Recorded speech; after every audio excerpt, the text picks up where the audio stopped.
بسم اللہ الرحمن الرحیم۔ السلام علیکم ورحمۃ اللہ وبرکاتہ۔ مجلس اتحاد المسلمین کے اراکین بلدیہ، سابقہ اراکین بلدیہ، صدر و معتمدین مجلس اتحاد المسلمین،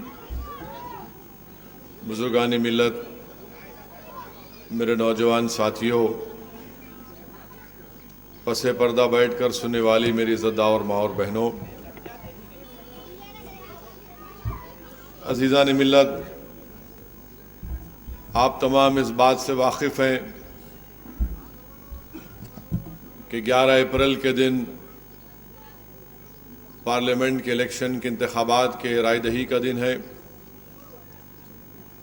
اور میں آپ کے درمیان میں بحیثیت امیدوار مجلس اتحاد المسلمین کے آپ کے سامنے کھڑا ہوں۔ یہ میرے لیے بڑی عزت کی بات ہے کہ اللہ سبحانہ و تعالیٰ نے مجھے چوتھی مرتبہ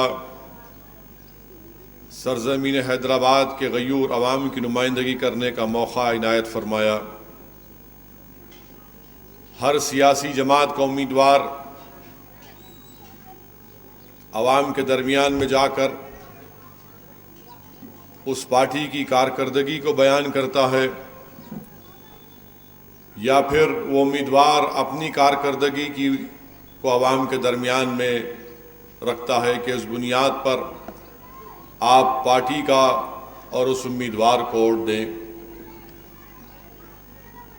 حیدرآباد کی عوام نے مجلس اتحاد المسلمین کو 2014 میں حیدرآباد کی پارلیمنٹ کی نشست پر کامیاب کیا۔ بحیثیت رکن پارلیمان میرا ریکارڈ آپ کے درمیان میں ہے کہ 4.5 سال کے اس عرصے میں نے بحیثیت رکن پارلیمان ہندوستان کی پارلیمنٹ میں 734 سوالات میں نے کیے، اور ہندوستان کی پارلیمنٹ میں جو قومی ایوریج ہے اس سے زیادہ میں نے پارلیمنٹ کے بحث مباحثے میں حصہ لیا۔ یہ تمام اعداد و شمار، یہ تمام چیزیں آپ کو پارلیمنٹ کے ویب سائٹ پر یا انٹرنیٹ پر دستیاب ہیں۔ پارلیمنٹ کے باہر میں نے پوری کوشش کی کہ بحیثیت رکن پارلیمان جو ہر رکن پارلیمان کو 5 کروڑ جو سالانہ ملتے ہیں، میں آپ کے سامنے ذمہ داری کے ساتھ اس بات کو کہہ رہا ہوں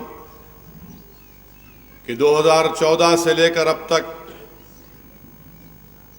ہر سال جو 5 کروڑ کی رقم دی جاتی ہے ایم پی لیڈ اسکیم کی، تو قریب 25 کروڑ ہوتی ہے۔ آپ میں سے کوئی بھی آر ٹی آئی کا اپلیکیشن ڈال کر اس بات کو ثابت کر سکتا ہے کہ میں نے اپنے پورے وہ 25 کروڑ کی رقم استعمال کی ہے حیدرآباد کے پارلیمنٹ کے اس حلقے کے ترقی کے کاموں کے لیے، اور ایک پیسہ بھی آج کی تاریخ میں نے اس کو چھوڑا نہیں ہے، بلکہ جو پورے پیسے آتے تھے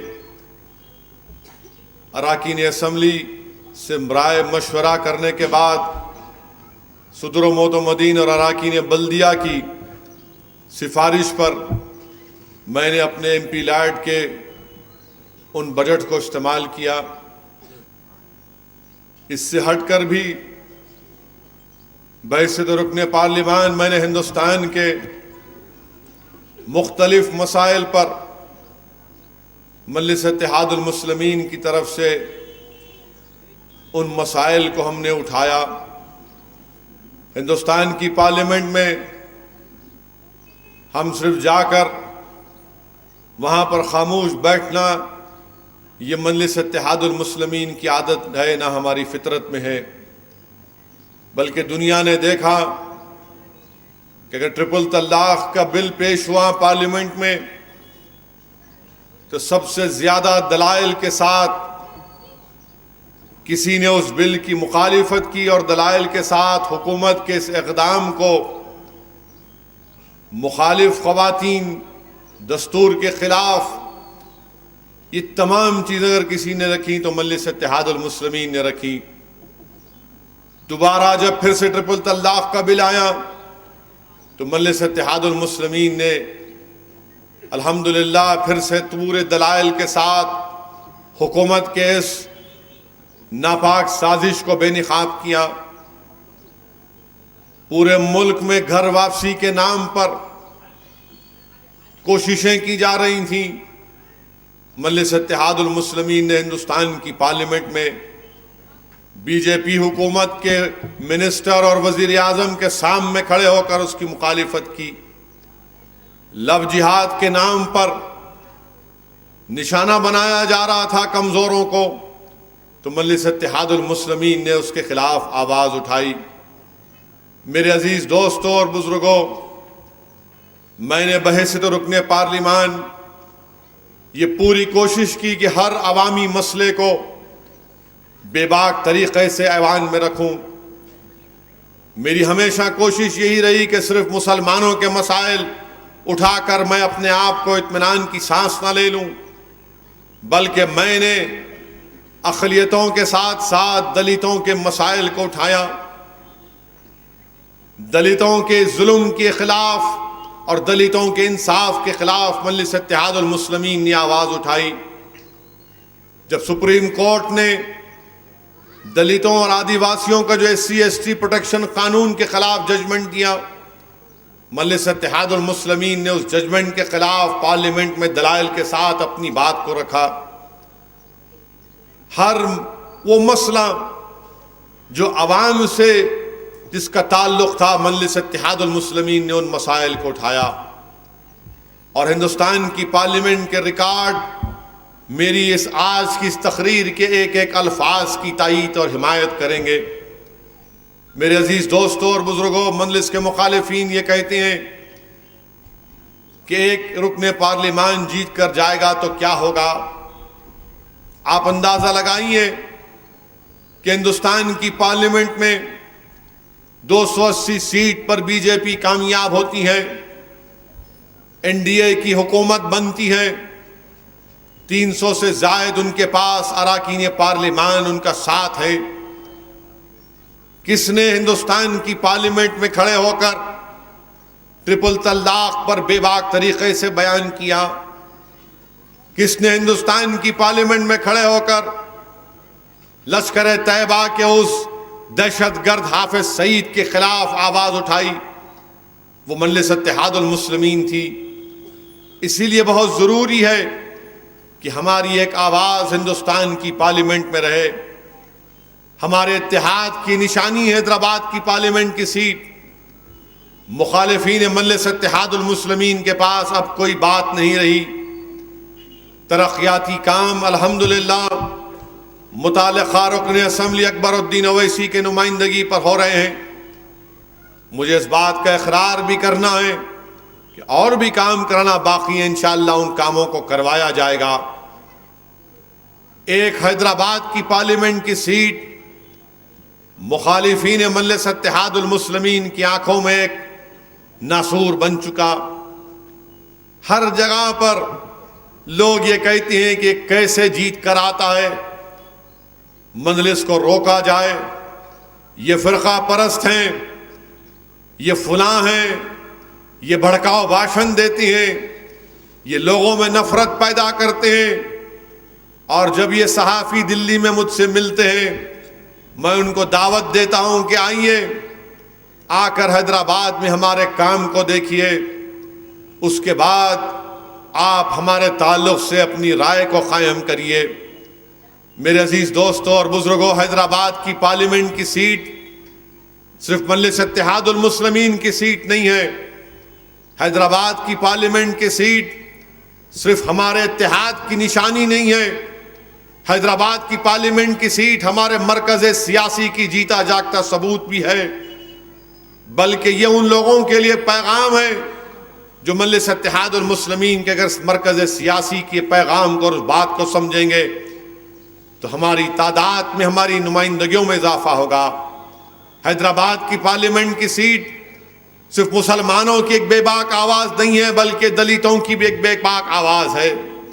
یہ ہندوستان کے ہر اس کمزور اور اس مظلوم کی ایک بے باک آواز ہے۔ حیدرآباد کی پارلیمنٹ کی سیٹ صرف حیدرآباد کے رائے دہندوں کی حفاظت کا نام نہیں ہے، بلکہ حیدرآباد کی پارلیمنٹ کی سیٹ سنگھ پریوار کے ناپاک عزائم کو روکنے کا نام ہے۔ حیدرآباد کی پارلیمنٹ کی سیٹ صرف اسد الدین اویسی کی آواز نہیں ہے، بلکہ ہندوستان کے مظلوم 30 کروڑ عوام کی آواز ہے جو نریندر مودی کے فاشسٹ آئیڈیالوجی کے خلاف ایک طاقت بن کر اور دلائل کے ساتھ ان کے ان عزائم کو بے نقاب کرنے والی جماعت مجلس اتحاد المسلمین ہے۔ تو اسی لیے آج ہندوستان کی تمام عوام، چاہے وہ اقلیتیں ہوں، دلت ہوں، آدیواسی ہوں، جو ہندوستان کے اس کمپوزٹ کلچر پر یقین کرنے والے ہیں، وہ تمام یہ چاہتے ہیں کہ حیدرآباد کی پارلیمنٹ کی سیٹ پر دوبارہ مجلس اتحاد المسلمین کی کامیابی ہو۔ میرے عزیز دوستوں اور بزرگوں، 4.5-5 سال 2014 سے لے کر اب تک یقیناً ہمارے ملک میں ایک پورا شوب دور گزرا ہے۔ آئے دن ہم پر، ہندوستان کے کانسٹیٹیوشن پر، ہندوستان کی آئین پر حملے ہوئے ہیں، اور صحیح کہا کسی نے کہ اگر موب لنچنگ کے نام پر اقلیتوں کو، دلتوں کو مارا جاتا ہے تو سپریم کورٹ کے ایک جج نے کہا کہ تم ان انسانوں پر نہیں بلکہ تم ہندوستان کے آئین پر حملہ کر رہے ہو۔ 4.5 سال کا یہ دور مودی حکومت کا ہندوستان کے سنویدھان پر حملہ رہا، ہندوستان کے آئین پر حملہ رہا۔ ایسی حکومت جس کے پاس 280 MP ہیں، اس کے باوجود بھی ہندوستان کے وزیر اعظم نے اتر پردیش کے الیکشن میں وزارت عظمیٰ کے ایک عظیم عہدے پر فائز رہتے ہوئے بھی انہوں نے قبرستان اور شمشان کی زبان کا استعمال کیا۔ ہندوستان کے وزیر اعظم اور ان کی پارٹی جب سے اقتدار میں آئی، ان کے ہم نوا جو تمام تنظیمیں ہیں، انہوں نے گائے کے نام پر ہم کو نشانہ بنایا، ہندوستانیوں کو نشانہ بنایا، گھر واپسی کے نام پر مارا پیٹا گیا، اور آج آپ دیکھتے ہیں کہ اس سے خطرہ کس کو پہنچ رہا ہے؟ اس سے خطرہ ہندوستان کی جمہوریت کے ان اداروں کو۔ جمہوریت زندہ کیسے رہتی ہے؟ جب وہ جمہوریت کے ادارے زندہ رہیں گے۔ آج ہم دیکھتے ہیں کہ انہی کے دور میں سپریم کورٹ کے 4 یا 5 سینئر ججز آ کر پریس کانفرنس کر سپریم کورٹ کے جج ہیں، اپنی بے بسی کا اظہار کر کہتے ہیں ہندوستان کی عوام سے کہ ہندوستان کی جمہوریت کو بچا لو۔ کیوں کہتے ہیں؟ کیونکہ دیکھ رہے ہیں ان کی آنکھوں کے سامنے کیا ہو رہا ہے، کہ کیسے ہندوستان کے ان تمام اداروں کو یہ حکومت کمزور کرتے جا رہی ہے۔ اسی لیے میرے عزیز دوستوں اور بزرگوں، میں آپ کو ڈرا کر اپنا ووٹ حاصل نہیں کرنا چاہ رہا ہوں، بلکہ میں آپ کو حقیقت بیان کر رہا ہوں، اور حقیقت یہ ہے کہ بہت زیادہ، پہلے سے زیادہ ضروری ہے کہ آپ کی جماعت کا امیدوار کامیاب ہو کر ہندوستان کی پارلیمنٹ میں جائے۔ لوگ بولتے ہیں کہ کانگریس، لوگ بولتے ہیں سیکولرزم، میں آپ کے سامنے ذمہ داری کے ساتھ کہہ رہا ہوں کہ سیکولرزم کے نام پر جتنا ہم کو ٹھگا گیا، سیکولرزم کے نام پر جتنا ہم کو دھوکہ دیا گیا، شاید ہی کسی کو دیا گیا ہوگا۔ آج الیکشن آیا تو دلی میں جو دلال بیٹھے ہیں، جو دلی میں ہمارے اتحاد کا سودا کرنے والے جو چودھریاں بیٹھے ہیں، آج وہ دوبارہ یہی شروع کر دیے کہ دیکھیے آپ کے لیے زندگی اور موت کی بات ہے۔ یقیناً میں آپ کے سامنے ڈرا کر ووٹ حاصل نہیں کرنا چاہتا ہوں۔ ارے ایسے کئی واقعات اور ایسے کئی حکومتیں آئیں اور چلی گئیں، مگر ہم کو ڈر کر ووٹ نہیں دینا ہے مجلس اتحاد المسلمین کو۔ ہم کو سیکولرزم کے جھوٹے نعرے پر مجلس کو ووٹ نہیں دینا ہے، نہ ان تمام پارٹیوں کا ساتھ دینا ہے، بلکہ میں آپ کے سامنے کھڑے ہو کر پورے اعتماد کے ساتھ اور ذمہ داری کے ساتھ یہ عرض کر رہا ہوں کہ آپ بے خوف ہو کر مجلس کو ووٹ دیجئے. آپ محبت کو اور اپنے آپ کو مجلس سے وابستہ ہو کر ووٹ دیجئے. اور میں آپ سے وعدہ کر رہا ہوں کہ ہماری جماعت نے ہمیشہ فاشسٹ طاقتوں کا مقابلہ کیا، فرقہ پرستی کا مقابلہ کیا. یہ نام نہاد جو طاقتیں ہیں جو سیکولرزم کے نام پر ہم کو دھوکہ دیتی آئی ہیں، ہم ان سے بھی مقابلہ کریں گے. عوام اور میڈیا کے لوگ پوچھتے ہیں کہ بتاؤ سعود الدین اویسی، آپ کا مقابلہ کون سی سیاسی پارٹی سے ہے؟ میرا مقابلہ کسی سیاسی پارٹی سے نہیں، میرا مقابلہ اس ذہنیت سے ہے جو ہندوستان کی پارلیمنٹ میں ہم کو نہیں دیکھنا چاہتے.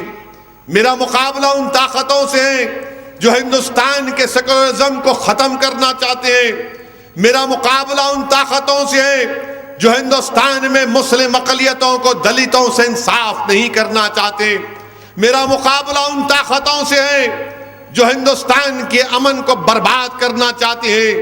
میرا مقابلہ ان طاقتوں سے ہے جو ہندوستان کے بھائی چارگی کو ختم کرنا چاہتی ہیں. میرا مقابلہ ان طاقتوں سے ہے جو ہندوستان میں انصاف کو کمزور کرنا چاہتے ہیں. میرا مقابلہ ان طاقتوں سے ہے جو ہماری شخصیت، ہماری کلچر کو تبدیل کرنا چاہتے ہیں. ہمارا مقابلہ ان طاقتوں سے. یاد رکھو، اگر کوئی آ کر مجھ سے کہے گا کہ ہندوستان میں دو قومی پارٹیاں ہیں، میں کہوں گا ہرگز نہیں. وہ لوگ کہیں گے کہ دو نیشنل پارٹی ہیں، ایک کانگریس اور بی جے پی. میں کہوں گا نہیں، اس لیے کہ ایک بی جے پی ہے اور دوسرا 1.5 بی جے پی ہے. کوئی فرق نہیں ہے ان لوگوں میں. کانگریس جیتی مدھیہ پردیش میں، جیتنے کے بعد 3 بچوں کے اوپر گائے کشی کا ایک مقدمہ عائد ہوا. چلیے آپ نے مقدمہ بک کیا، مگر کیا کیا وہاں پر آپ نے؟ کانگریس نے نیشنل سیکیورٹی ایکٹ ان پر لگا دیا، NSA لگا دیا. NSA یعنی 1 سال تک وہ جیل میں رہیں گے. یعنی بی جے پی جو کام کرتی تھی آپ نے جاری رکھا اس کو. اور جب لوگوں نے سوال کیا، تنقید کی، تو کانگریس کے حکومت کرنے والے حکمرانوں نے کہا کہ دوبارہ پھر لگائیں گے اگر ایسا ہوگا تو.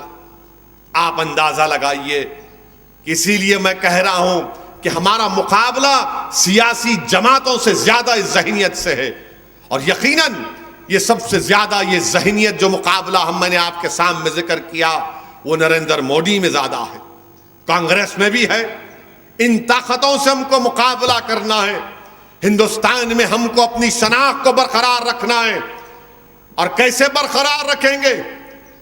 صرف نعرے تکبیر کے نعروں سے رکھ دیں گے، یا آنکھ سے آنسو بہا کر، یا ڈر کر اپنے گھر کے دروازوں کو بند کر کے، یا پھر مصلحت کے نام پر بزدلی کو اختیار کریں گے؟ نہیں میرے بھائی، ہم کو جمہوریت کو استعمال کرنا ہے.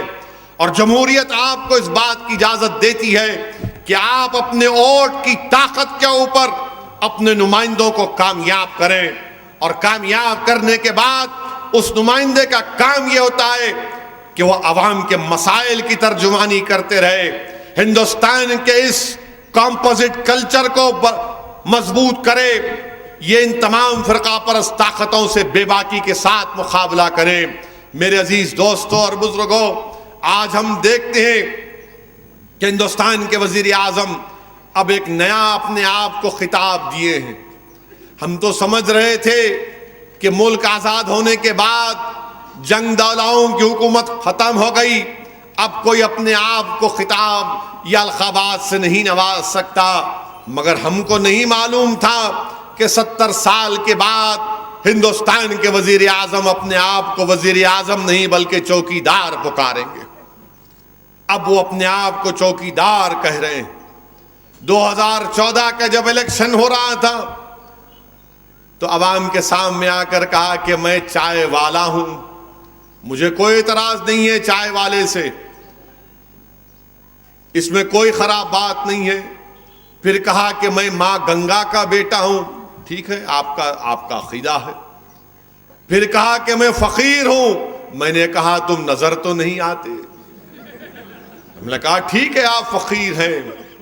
پھر کہا کہ میرا کیا ہے, میرے پاس کچھ نہیں ہے. ہم نے کہا 15 لاکھ کا تو سوٹ پہنے تم, اب کہہ رہے ہیں کہ میں چوکیدار ہوں. ارے بھائی آپ کیا ہیں؟ یہ سب ہیں, آپ ہیں. آپ وزیر اعظم ہے یا نہیں ہے بتا دو ہم کو. وزیر اعظم بھی ہے نہیں ہے آپ اندازہ لگائیے.